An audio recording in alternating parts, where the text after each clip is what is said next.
Much as I love cooking, I'll be the first one to admit it's something that takes quite a bit of time and effort. Given how busy I've become of late, I've found that during the week I just don't have the energy to start cooking an entire meal from scratch. So I've gotten into the habit of over the weekend meal prepping so that during the week I can eat healthy, nutritious, and balanced meals. In this particular meal prep, I had a lot to do and a lot of food to cook. So I actually started prepping for the meal prep on the day before. And that's what you saw in the previous clip where I was unpacking some groceries. To begin, I always love to start with a clean kitchen. So I start by putting any dishes that were in the dish rack away and clearing the sink. For this particular meal prep, I was making these 6 things, which is why I started by rinsing the beans that I had soaked the previous night.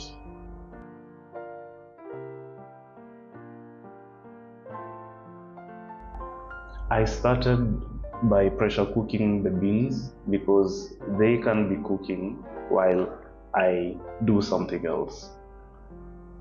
I seasoned them with some cumin and some salt and then got that going.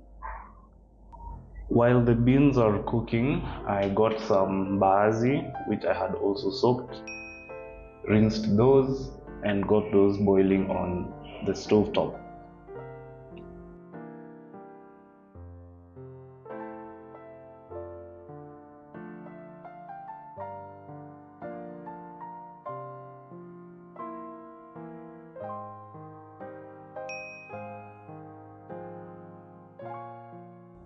Here you can see me leaning on the wall just to give my lower back and my feet a bit of a break. And you'll see me drinking a lot from this bottle because it's important to always stay hydrated.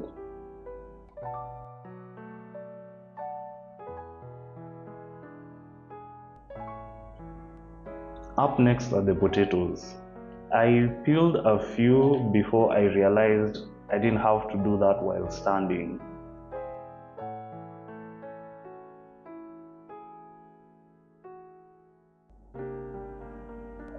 I knew I'd be cooking a lot on this day, so I was taking every measure to protect my back, my knees, my shoulders, and to prevent fatigue.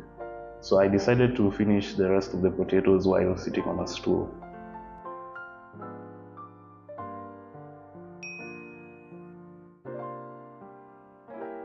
I washed the potatoes, then tasted the mbaazi again.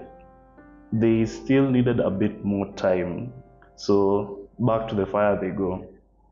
Here I was using a timer, which is such a pro tip, especially when you're multitasking and cooking many things like this. Up next, I chopped up the potatoes and got those boiling as well. My idea of meal prep does not involve cooking full ready meals and portioning them and then storing them in the fridge because I feel like that can get a bit boring and I'd rather eat freshly cooked food. So what I do is I partially cook.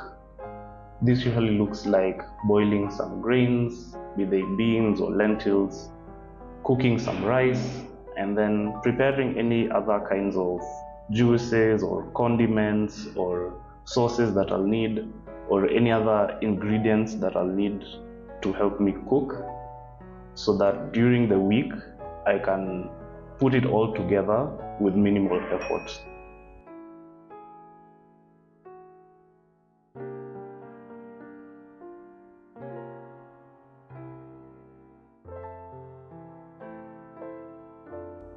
At this point, I had the beans in the pressure cooker, the mbaazi and the potatoes boiling on the stove top. So it was time to move to the next thing, which was making mango juice. I wanted to peel the mangoes using my chef's knife, but I discovered that it would be a bit too large and unwieldy. So this is a lesson to always use the right tool for the job. I instead got my paring knife, which is a lot easier to handle. I remembered I'd also made some mango puree some days before, so I made sure to put that first into the blender, otherwise I knew I'd forget about it. I got to peeling the potatoes before the timer interrupted me and reminded me that I had mbaazi cooking. I went, checked on them, discovered that they were okay, shut that off, checked on the potatoes, and those were done as well. So it was back to peeling the mango, which you can see I did a fairly decent job at. How many of you eat the mango peel? Let me know in the comments. These mangoes were so ripe, so the peel itself was also really good. It's a fun little snack that I decided to cut into small chunks and save up for later. I don't think I need to talk much about making mango juice. It's just about getting as much flesh off of the mango as possible and chucking that into a blender.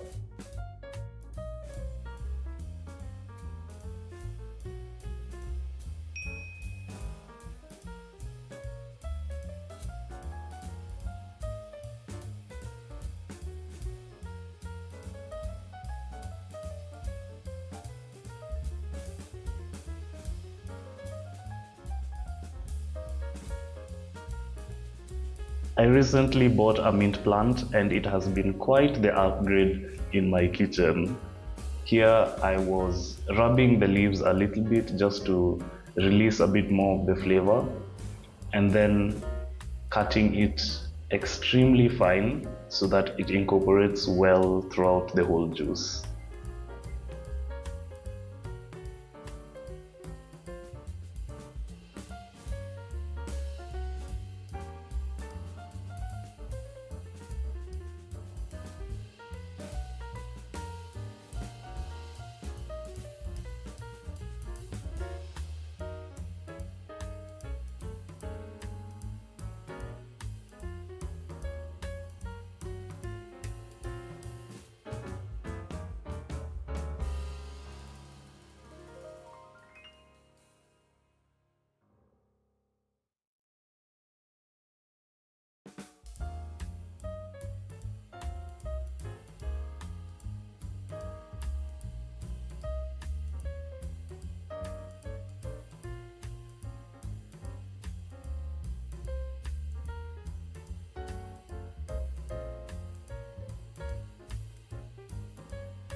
I poured the juice into a bottle and tasted it. These mangoes were extremely ripe, so I was a bit concerned that maybe the juice might be too sweet, which is why I was using some water here to dilute it. Remember to always taste as you go. And yes, I was tasting right from the bottle because it's my house. Come and beat me.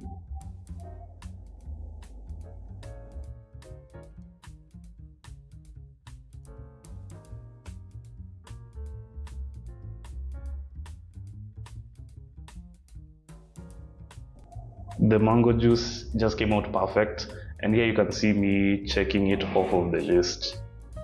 Like I said, this day I needed to cook and prepare a lot, so I was using a list to keep myself organized. It was actually the first time that I've used a pen and paper in the kitchen in this way, and I have to say, as someone who is nearly borderline obsessed with lists and notes and tracking and staying organized, it went a long way. The good thing about a pressure cooker is that while I was doing all these other things, my beans were slowly cooking, and at this point they were ready. So you can see me continuing to rinse them just to get as much of that gas out of them as possible. My potatoes were also done at this point, so I drained those and packed them away.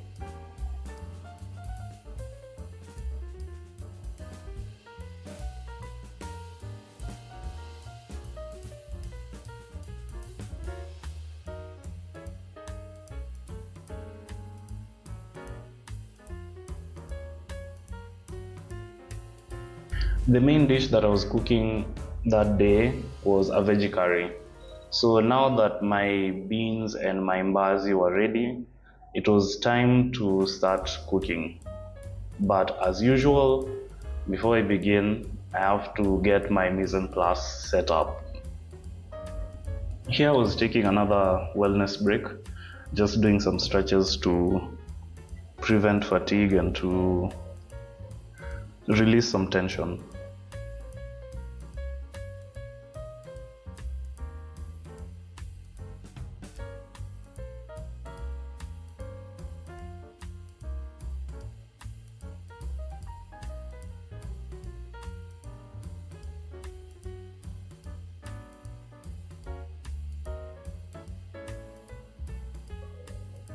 As you can see, there are quite a number of ingredients that were going into this veggie curry. So I had to make sure that I start by getting everything, absolutely everything laid out and everything ready before I start cooking.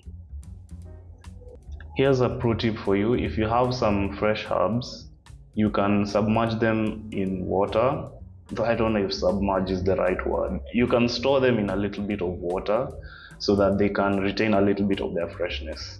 I found that this extends their shelf life, their pantry life, their kitchen life by maybe a day, but after that you start to see diminishing returns.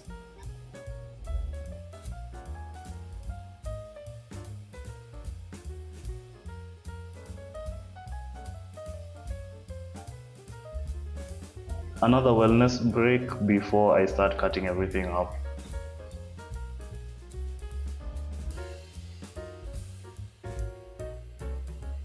I'll not make you watch the entire process of me cutting everything up because there are only so many creative ways you can show someone cutting an onion. But here's what it looked like when I was done.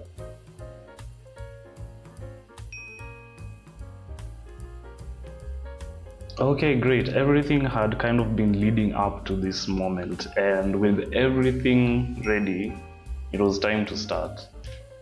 As you can see, when I'm in the kitchen, I'm constantly moving from one place to another, and I'm constantly multitasking. This is how I maximize my efficiency in the kitchen. You can also see that I make several trips to the sink, and this is a principle known as clean as you go. It definitely helps reduce the clutter in the kitchen. It keeps your kitchen clean, and you have much less dishes to do once you're done with the entire cooking process.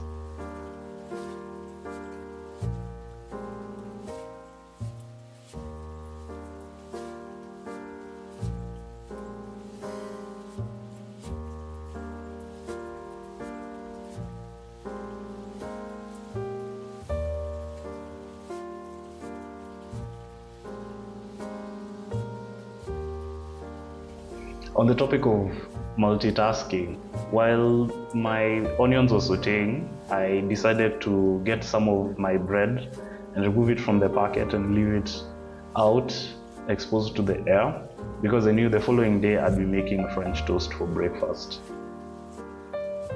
That is a paste that I made from garlic and ginger. I much prefer to get a whole bunch of garlic, a whole bunch of ginger, and process all of that in my food mill in my blender. As much as that takes a lot of effort, I don't have to do it often. And what that does is it provides me with a quick and easy access to an aromatic paste that I can just quickly scoop into whatever I'm cooking without having to go through the whole process of peeling garlic and getting all of its little jackets out and peeling ginger, and I think it just makes me more efficient in the kitchen. So the veggie curry was going well, and you can see me seasoning at every step. Whenever I add a new ingredient, I make sure to season it. This makes sure that all the layers in the dish are perfectly seasoned, and you don't have an instance where the grains themselves, for example, have that nice seasoning of salt and pepper, but your tomatoes are bland. If you can see me bobbing my head and moving a bit, That's because I had some music playing in the background. I'm someone who loves music, and on a day like this especially, it's good to have some music that will keep me company. You could put on a podcast, you could put on an audiobook, or perhaps you could have a friend over, or you could perhaps even get on a phone call with them. But the idea is to make cooking and meal prep fun instead of seeing it as this arduous chore. There's just something almost perfect about the combination of coconut cream and veggie curry. And my goodness, guys, this is how it looks. At this point, it smelled and tasted so good already. Always remember to taste as you go, like I've kept on saying in this video, and here you can see my reactions. I was really enjoying how this food was coming out. Doesn't this just look heavenly? I love how vibrant these colors are. I also love how varied they are. This to me is everything that a curry should be. Thick, hearty, comforting, and just absolutely delicious.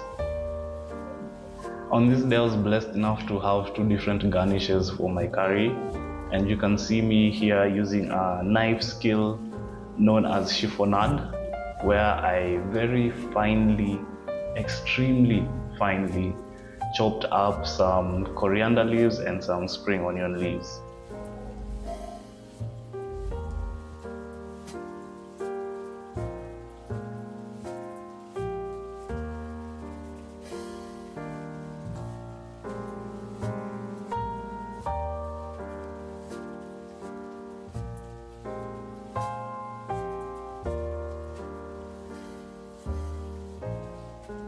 The meal prep was coming along very nicely here, so I cleared up the sink, remember, clean as you go, and then moved on to the next item on the list, which was marinating some chicken. But before I got to that, I packed away the veggie curry, rinsed out the inner cooking vessel of the pressure cooker, and then cooked some rice.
While the rice was going, I sat down to have a small snack of a sandwich, and you can see I'm always on my feet. I didn't even sit down for long before I went to the fridge to get something and then came back.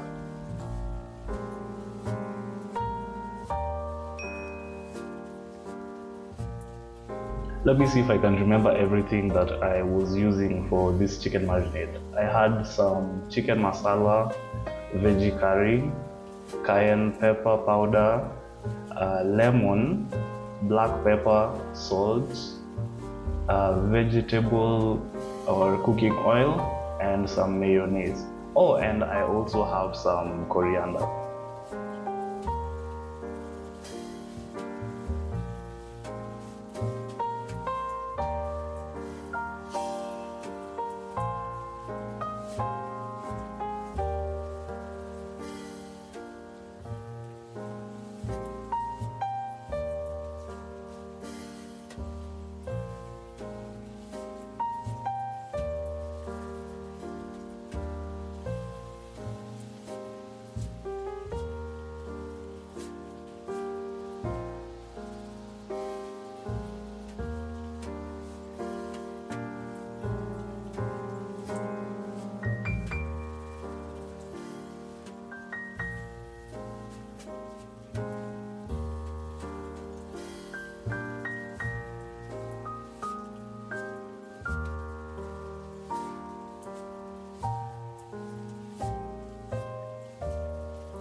I added a bit of cornstarch and a little bit more mayo.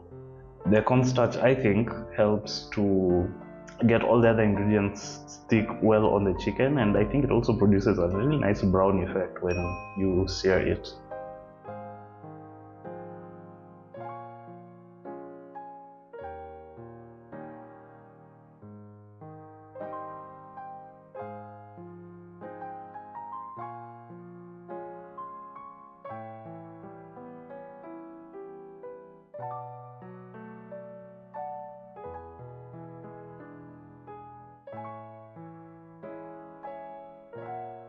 On Sundays, I also do small kitchen chores like this where I refill any containers that I use on a regular basis. So if I had maybe some spices that I had stored away in the pantry, I get those and fill the containers from the spice jars that I actually use on a day-to-day.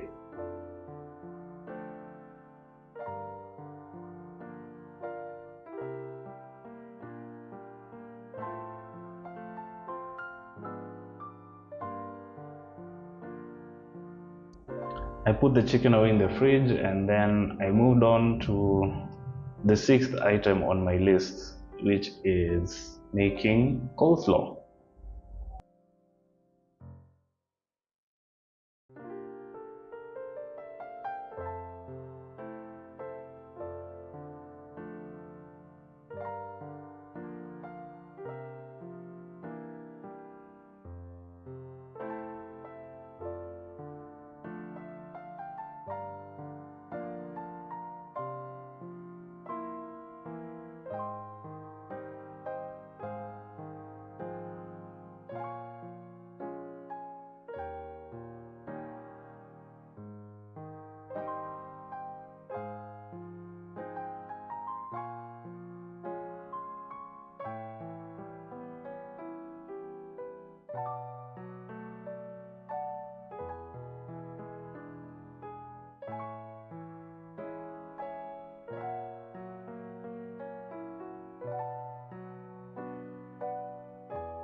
At this point, I was done with the pressure cooker, so I put that away, packed the rice, cleared up the sink a little bit, and then moved on to making the coleslaw.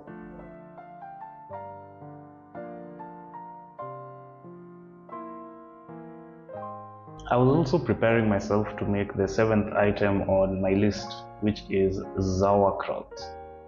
That's a German word for sour cabbage, literally. I boiled some water in a sufuria and then used that to sanitize, or is it sterilize? I don't know which is the more accurate technical term, but I used that to clean the jar that I would be using for the sauerkraut. It's a fermented product, and you want the good kind of bacteria and the good kind of fermentation to happen in that jar. So I was making sure that by using the hot water, I was killing off any unwanted nasties that would be surviving there. To make the sauerkraut, I chopped up some cabbage and shredded some carrot and then put those in a big bowl.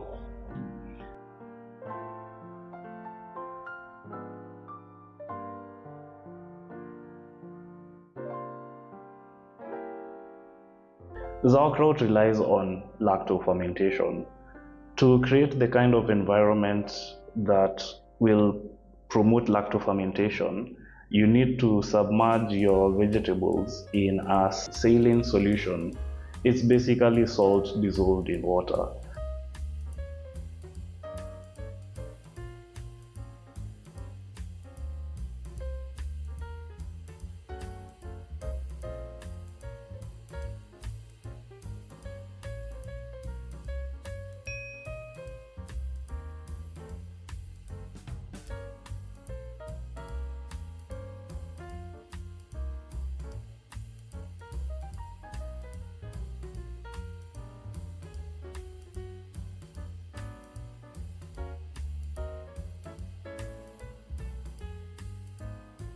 The amount of salt, the amount of water, and the proportions of those in relation to how much vegetables you're using it's a sensitive calculation to make. So that's why here you can see me using a calculator and a kitchen scale to make sure that I have the right salinity level in my water. This is important because if you don't get the right kind of environment, you can actually end up with bad kind of bacteria, or you can even end up with mold. Now that I had the right amount of salt in my sauerkraut, I was massaging it, which helps to dissolve the salt. It also helps to extract a bit of the moisture from the vegetables. At this point, I let it sit for a while I continued with the rest of my cleaning.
After a few minutes of sitting, you can see that the salt has drawn out some moisture from the vegetables.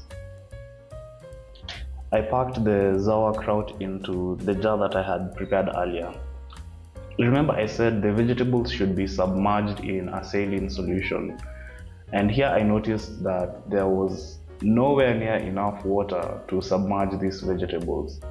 And if you leave them like this, you will develop mold. So what I did instead was to get out my kitchen scale and my calculator again and get some water and make sure that I maintain the exact same salinity level that I started with. I packed the vegetables below the water line and then closed it with a lid. I have on that lid a label which just tells me the date that I started that fermentation project on. Then I put that all away in what I'm referring to as my fermentation station. It's just a drawer that is hidden away from the light, away from the heat, and it's cool so that my fermentation projects can go low and slow. Then I checked the final item of the list. I cannot explain how satisfied and accomplished I felt when I did that. At this point, I got into my final cleanup sequence, which is also something that's very satisfying. It's gratifying, the finality of it all. I usually start by washing the sink, and then here I washed my towels or rugs, whatever you want to call them.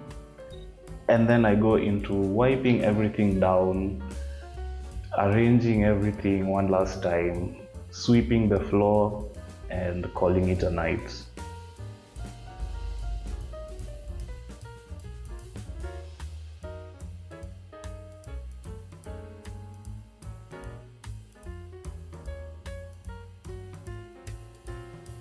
I was so beat by the time that I was done, but I was glad to have finished.